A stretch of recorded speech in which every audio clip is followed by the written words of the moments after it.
Hello everyone. Today, let me introduce to you the Dr. Pushkar, who topped the AIIMS interview, rank number 1, and he also secured rank number 3 in INI-SS rankings. So I'm honored to have you with us, Dr. Pushkar. Thank you, sir. Thanks for the introduction. The message, what we want to know from you is that, first of all, what was the previous AIIMS rank? Sir, previous session it was rank 4, sir. Okay. So after all the preparation, I got it rank number 1. So I think you are already a blessed student. So even though you're a blessed student, the extra effort you put in got you the rank number 1, which you didn't get the last time around.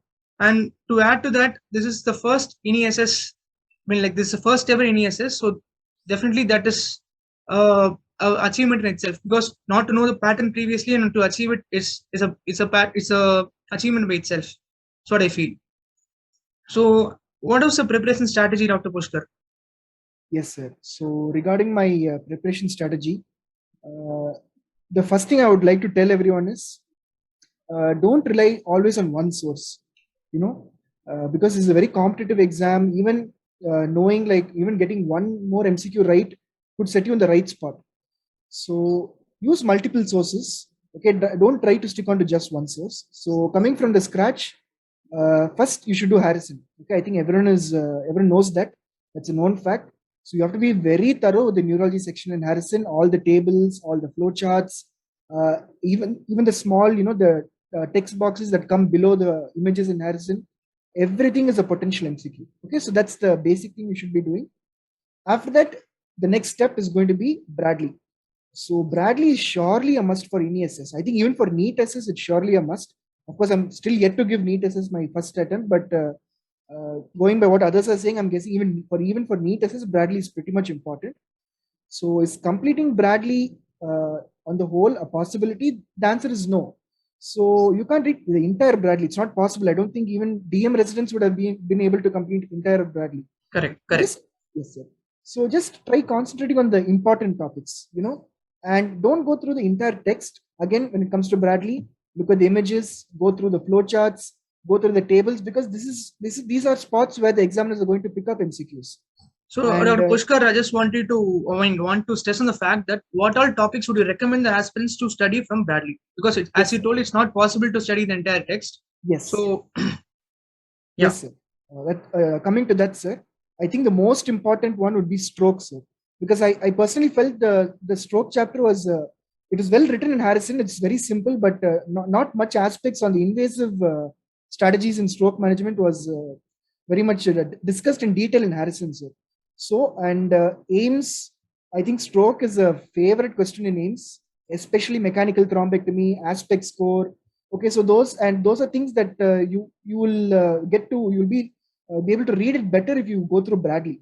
So cerebrovascular disorders, especially treatment of ischemic stroke, all the invasive treatment modalities, is a must read from Bradley. You're surely going to get questions from that. Next, dementias. Okay, so cerebrovascular disorders, dementias, Parkinson's disease, Parkinson plus syndromes, peripheral neuropathy, the tables. Okay, entire peripheral neuropathy is little difficult, but there are a lot of very important tables in Bradley with regard to peripheral neuropathy, which are very, very high yield. And after that, demyelinating disorders. Demyelinating disorders, I think, especially there have been a lot of new drugs and new updates. So demyelination is also very important. And that's about it, sir. And also neurodegenerative disorders. And I felt that pediatric neurology was not given too much weightage in INI-SS, I guess because DM pediatric neurology is a separate exam. Yes. But I think for NEET, those preparing for NEET-SS, I think you might have to go through Nelson's, the neurology part. But otherwise, for INI-SS, I think sticking to adult neurology should be more than enough. Going by this, how this pattern was. Yeah. So that was going to be my next question, actually. How was your preparation strategy different for INI-SS than for NEET? That was going to be my next question. I think you covered most of it there. And can you tell us the importance of general medicine questions in this particular exam that you took? Yes, sir. Sir, regarding the general medicine part in INI-SS, so there's a little confusion because I think we were also expecting pediatric questions, since they had mentioned that there will be questions from the eligible specialties. But everything was from general medicine. And the general medicine difficulty level was an edge higher than Harrison. So it was very difficult. I am guessing it was difficult for everyone. And the general medicine MCQs were like, were questions that could only be answered by those who were preparing for that specialty. So the endocrine questions was at an endocrine level. The rheumat questions was at a rheumatology level. So it was a step ahead than Harrison. So it was difficult. So, but if you still ask me, I would still recommend everyone to concentrate reading neurology, sir, because rank deciding will always be that. Okay. So the message should be that the Harrison part shouldn't neglect it also. So you should also keep reading medicine side by side. Yes. So for NEET SS, you should stress even more on the pediatrics, which is your other feeder specialty. Yes. So that should be the message here. Okay. Exactly. All right. Okay. So again, you told us that your previous AIIMS rank was rank number 4. Yes. So when did you actually start your preparation for exams, competitive exams for specialties? Sir, I had actually started it around July 2020, sir, if I'm right. And initially, I was just reading Harrison. For that, just tell the aspirants when you passed. You passed out this year, right? Yeah, I passed out this year, sir. I passed out in May 2021. May 21. So yeah. When I had entered my final year MD, that's when I had started my preparation. Initially, it was pretty much simple. I was just sticking to Harrison. Okay. Then after that, I had spoken to my seniors who had given that year NEET SS, and they told me that Harrison is not enough. You have to go through Bradley. So that's when I, started reading Bradley, and just before that, it was pretty much simple. But I think considering the previous NEET SS pattern and the AIIMS pattern, I think Bradley is a must. Sir. So precisely, it was Harrison. Then after that, I was reading Bradley. I used to take notes, sir. So notes from Harrison, notes from Bradley. I used to, keep combined notes of both in my iPad. And I was just revising last 2 weeks to last 3 weeks. I was just revising my notes. Okay. So you already had a habit of taking notes, and you already had a solid knowledge of Bradley and Harrison in your PG days itself.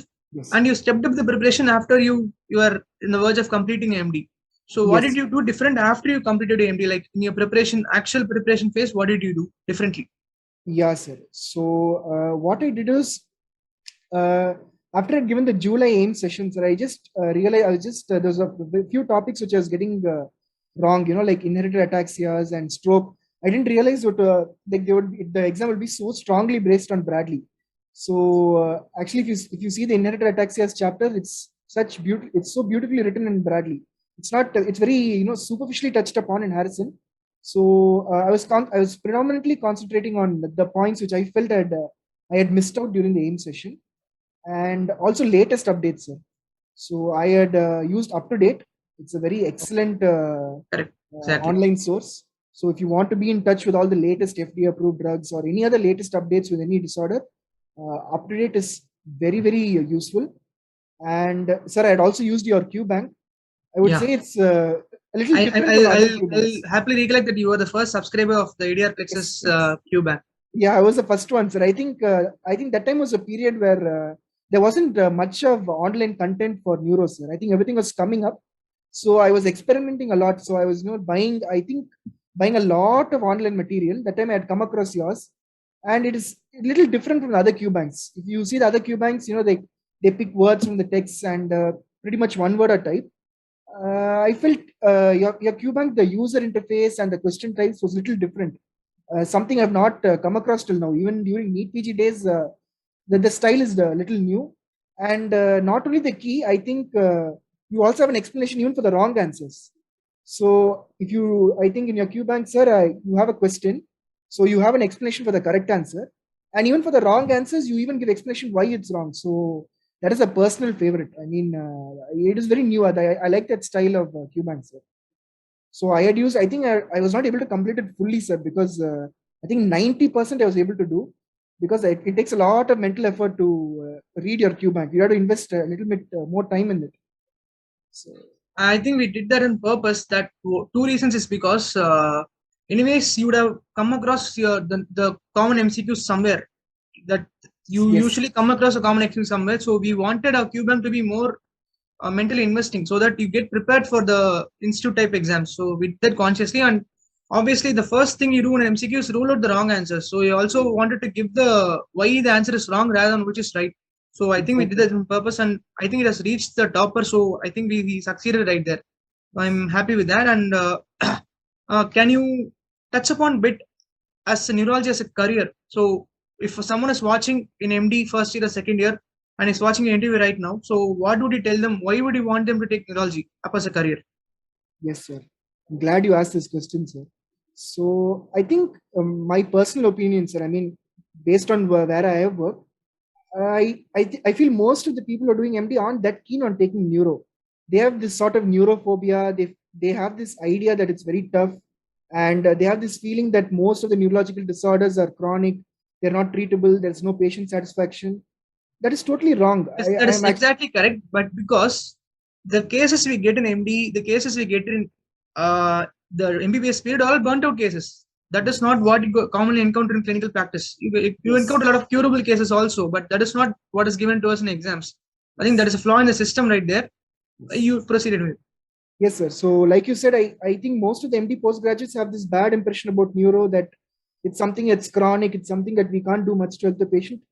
That's a wrong notion, and I think more MD postgraduates should get rid of this neurophobia, and they should start considering neurology as a very prospective career option. I mean, I think neurology is going more to the invasive. It's becoming like cardio. We have a lot of invasive procedures. There's so many new things coming up. So many new drugs are coming up. It's an amazing field, and but my opinion was, I think I'm the only person in my batch who was preparing for neuro, and it's pretty sad. I mean, like, it's an amazing branch, and I hope the forthcoming MD the forthcoming MD batch MD students should seriously consider neurology as a career aspect. It has it's very good. I think that attitude should change. I hope it does change, and I hope more people come to neurology.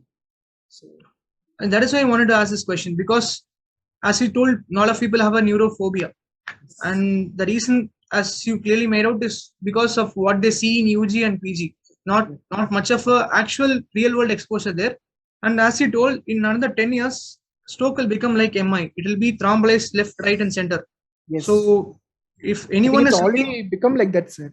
Yes. I think soon we'll have a 24-hour functioning cath labs for neuro.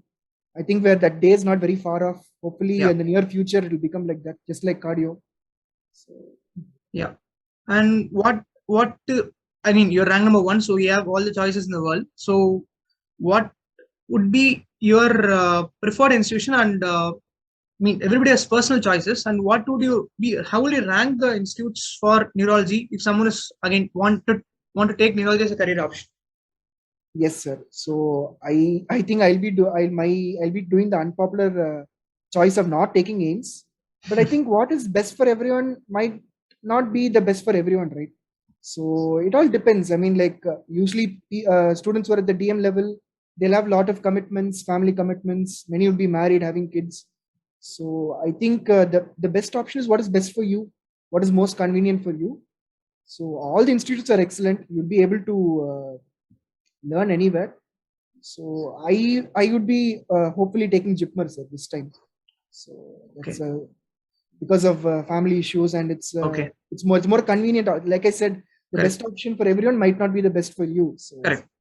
I think that will be a personal. Actually, INI-CET opened a door for everybody, because previously there used to be separate entrances. You had to give 4 exams to get into like IMANS, 𝗲𝗍𝗃. You had to attend an interview there. So it opened up a common door. I think that's good in a way.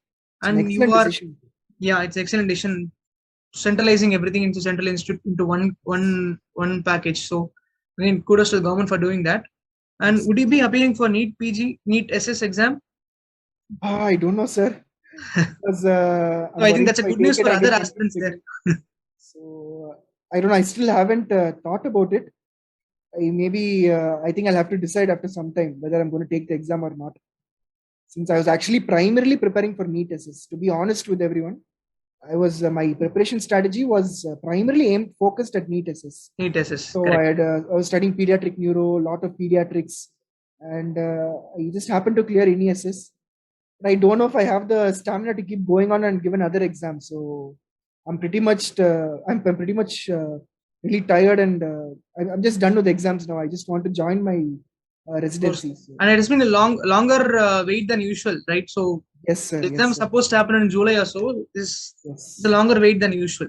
Yes, sir. And a small note on preparation strategies for the interview, because we have to face it now, because INI-SS is open door and I have to face the interview. So some strategies for the interview preparation. Yeah, sure, sir. So for interview, so for INI-SS, just remember that only AIIMS has an interview. Even though before AIIMS, 𝗲𝗵𝗃 did have an interview. As of now, there is no interview. As of now, for this session, there is no interview for the other seats. Only AIIMS has an interview. And they'll be calling 3 times the number of seats. So this time 30 candidates were called. So remember that all the 30 candidates are toppers. So everyone is equal in knowledge. Everyone is equally talented. It's all about a one-day match. It's all about how you present yourself that day. So, and there's not going to be a much there's not going to be much time for you to prepare for the interview. So you might just get your interview around 4 to 5 days after your stage 1 results. So just remember, be confident that day. Make sure you're the best of your best on that day. Don't have your inhibitions. Be free to answer and talk. And if you don't know something, just say that you don't know. That's also very important. And I think that's about it, sir. Because I think all the candidates who are going to be called for interview are all toppers. So it's about more prospective toppers. Put forth yourself, right? So how good you put forth yourself to the so I think I just number one, I took time to absorb the question. So sometimes you might get a question that you know. So just don't jump to conclusions. And very important, like if you're getting some sort of image or getting some sort of MRI or CTs, don't jump to the diagnosis. So first describe, describe what is the sequence, describe what is the view, describe the findings, give a differential diagnosis, and then talk about the diagnosis. So if they're giving you some sort of spotter or something, they don't want to know the diagnosis. They want to know how you're approaching it and what are the different differential diagnoses you're giving. And you can steer the examiner to topics where you have a forte.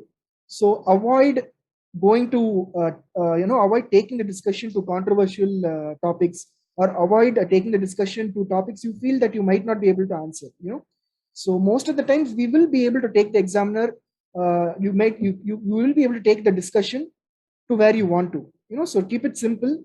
And remember, if you just don't know something, you just, it's okay to say you don't know. They're not going to say anything. They just want to assess your abilities about how you can give a differential diagnosis, how you're going to approach an image, and they don't want to know whether you're going to give a spot diagnosis. So that's also very important. Precisely, it's like how you go for a viva, no? In your MD days or MBBS, it's how you go for a viva. So that's precisely how you should approach an interview also, in my opinion. And it's more of a personality thing also. So personal development is equally important here. That's what I feel. Yes. And finally, Dr. Pushkar, how many mock tests did you take? Like the role of mock test in your success of INI-SS? Yes. Sir, mock tests are very, very important. It's the number, because people don't know how many mock tests to take. People take several mock tests and they sometimes don't take enough mock tests. So what is the adequate number, appropriate number to? So my advice is you should attend every single mock test under the sun, especially if it is free. Usually, I think most of the online platforms will have some sort of free grant test. Don't leave anything unturned. You have to attend every single mock test, because you'll know where you are currently standing. You'll know where you're getting your things wrong. Some people, I think, I just noticed few of my friends who don't take mock tests because they're afraid to see the rank after that. It's okay. Initial mock test, you're going to get some bad rank, but that's like a feedback mechanism, right? So you will start improving on topics where you're not good at.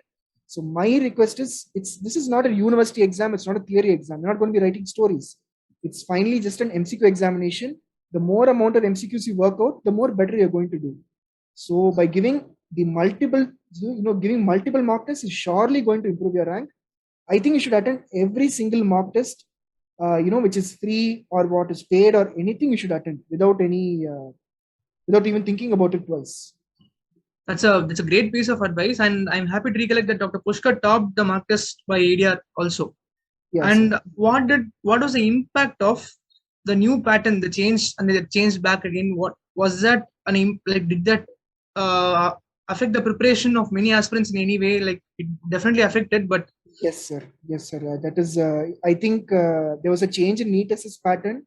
So I think most of the people preparing for the specialty exams have been doing so for at least 1 to 1.5 years. more than 1 year. I think many might be even working as JRs or SRs in their respective departments. And it was once they had changed the pattern, I think many people were a little off the track for at least 1 month. Of course, thankfully the pattern had come back to normal. So I think that did affect the preparation of almost everyone. Sir. I think you can't So say it's a level ground an also. issue that time. So it's a level ground anyway. So that didn't change much of a Level result. ground. Correct. So final word on how to improve your rank now that the ini-cetts results are out. Some of Yes. them didn't make it right. So a word of advice to them so that they track back the preparation to expected levels for NEET SS. Sure, sir. So just short, what you should do. Harrison, as I had mentioned, Bradley, tables, important chapters. Work out every single mock test that you can get your hands on. Keep yourself updated. You know, if possible, you know, like how you're reading a newspaper, try to get your hands on some neurology journals. Just be updated with the topic. Make sure that you're in touch with the subject always. Like I said, up to date will be very useful. Work out lots of MCQs. And I think that should, and make your own notes. Remember, the best notes are your own handwritten notes. So like I said, for such a competitive exam, most of the candidates will be using multiple sources of preparation. So you have to make sure that you integrate everything into your handwritten notes. Okay. So you probably going to start your notes with Harrison, improvise it in Bradley. You're going to work out a lot of MCQs. You can add all points that you feel which you feel are new. You can add updates. Keep it as one source, and around 2 to 3 weeks before the exam, revise, and just keep revising. Don't read anything new during that period. I think if you do this, I think surely you'll be able to get an excellent rank in the exam. Oh, okay. That's precisely the point. Coming from a topper here. So it was a pleasure having this conversation with you, and I hope it was useful for all the aspirants. And congrats, big kudos to you, Dr. Pushkar. Thank you, sir. Thank you, sir.